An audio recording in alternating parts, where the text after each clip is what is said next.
Welcome to this first of 3 videos on special relativity, part of the Higher Physics R Dynamics unit topic. This particular lesson is going to have a brief introduction and consider some of the terminology, including frames of reference. So we're going to learn that a frame of reference is just a way of saying a point of view, and we're going to learn some of the postulates of Einstein's theory of special relativity, which includes that the speed of light is the same in all reference frames. And we're going to learn what is special about special relativity, which is that it's for non-accelerating frames of reference or inertial frames of reference. So Galilean relativity is saying that the laws of physics should be the same in all non-accelerating reference frames, and he first described this principle using the example of a ship, and I'll put the link to the video here. So if a ship is going past you, if you are watching something happen and something falls from the top of the ship, then to you, because the ship is moving as well, it looks like it's following a curved path, whereas if you're on the ship, it looks like it's just falling straight beneath you as well.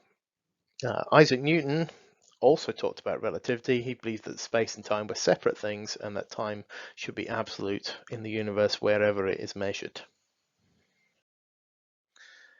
In 1905, Einstein came up with his theory of special relativity.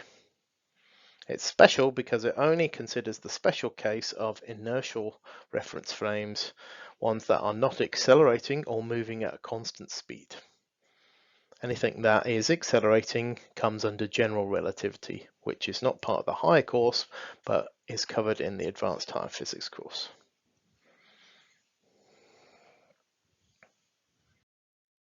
So firstly, let's talk about reference frames. So relativity is all about observing different events, different things happening, and measuring physical quantities such as distance and time from different reference frames. And what we really mean by that is different points of view. So the point of view of one particular observer or the point of view of another particular observer. And generally we're talking of the point of view of somebody who's stationary watching something happen, or the point of view of somebody who is on the moving object watching the same thing happen. Okay, so a reference frame can just be thought of as a point of view. Okay, so imagine we're sitting on a train reading a book. The train is going at 60 miles an hour. If the observer is the person sitting next to us, then relative to the person sitting next to us, we are stationary. Doesn't seem like you're moving. If you couldn't see outside the train, you wouldn't know whether the train was moving at all. If observer is standing on the platform that the train's coming towards them, then it appears to the observer that you are moving towards them at 60 miles an hour. In the third situation, if there's an observer on another train that's traveling in the opposite direction coming towards you, then it appears to them that you are coming towards them, and indeed the person on the other train is coming towards you at 120 miles an hour if both trains are moving at those 60 miles an hour. So that makes sense so far. So let's imagine we're going on a very, very fast train this time. This time the train is traveling at 2 times 10 to the 8 meters per second.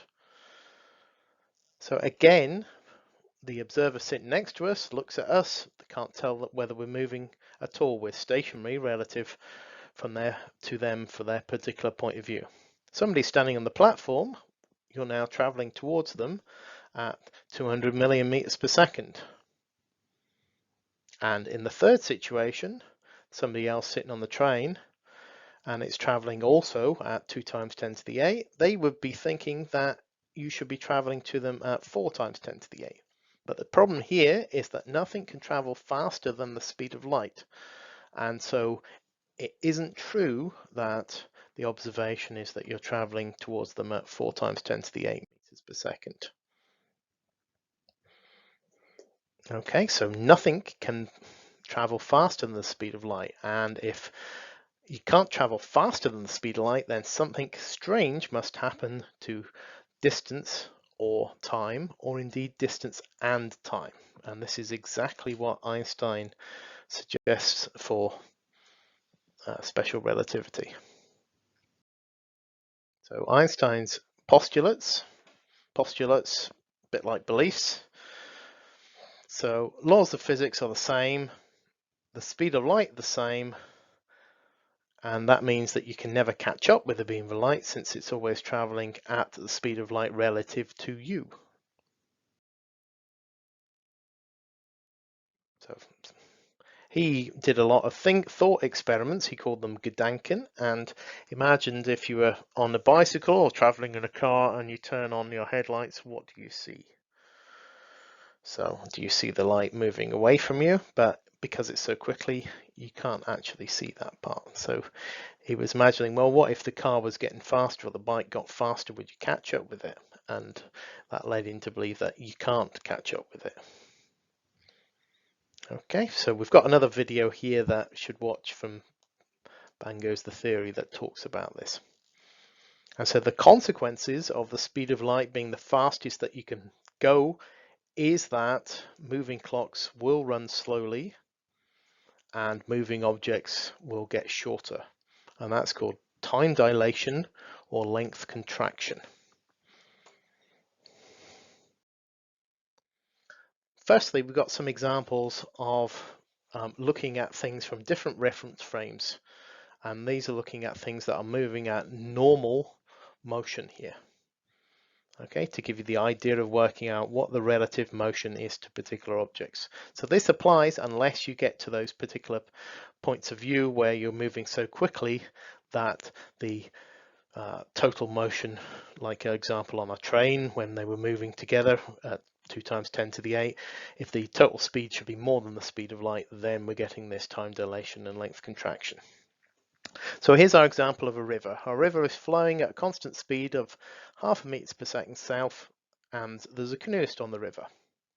And we're asked to determine the velocity of the canoeist relative to the river bank if the canoeist is moving upstream. So if the flow of the river is 0.5 meters per second and they're trying to go upstream, then the speed of the canoeist in the river when you were watching them would be like they were moving 1 meter per second upstream, because even though they're trying to row at 1.5, the current is acting against them.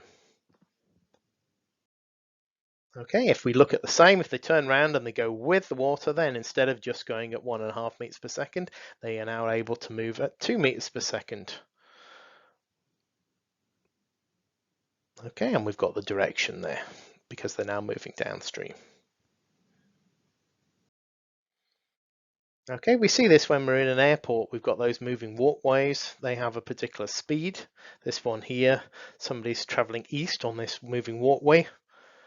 And then we've got choices about what we do. We can just stand and not walk on the walkway that's moving. We could walk on it in the same direction it's moving, or we could break the rules and run on it in the opposite direction to which way it's moving.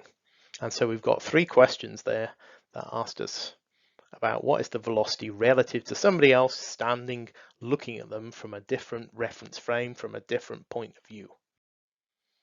So if the woman's standing on the walkway and you're watching them and they're just standing, they are moving 0.8 meters per second east just along the constant speed walkway. If the man on there is walking at 2 meters per second in the same direction that the walkway is moving, then they will be moving at 2.8 meters per second east relative to you watching them. And the boy who's coming on at the wrong end and running back against the way that it's moving is moving at 3 minus the 0.8 to give 2.2 meters per second in the wrong direction.